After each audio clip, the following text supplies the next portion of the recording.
Hello mga kasangre, for today's video nga pala magluluto tayo ng adobong baboy ala Lereo style. At ayan, ugasan muna natin ng mabuti para matanggal ang mga toxic niya. Huy! Toxic. So yun na nga, pagkatapos kong ugasan, pinapakuluan ko muna yung baboy. Ganun din ba kayo para lumambot? At isa pa doon para matanggal yung mga impurities niya. Huy, impurities ka dyan. At isa pa para matanggal yung lansa niya.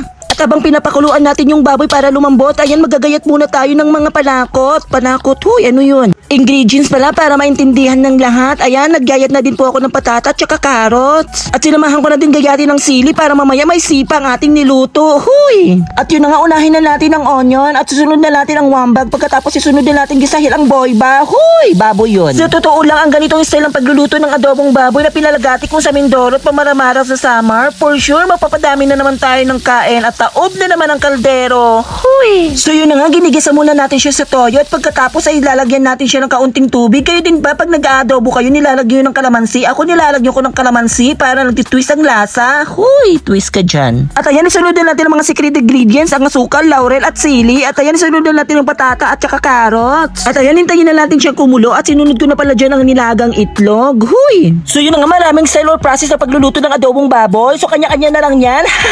Basta yung sa akin, ganito ang style ng pagluluto ko. So yun na nga, naluto na. Tara na, kainan na.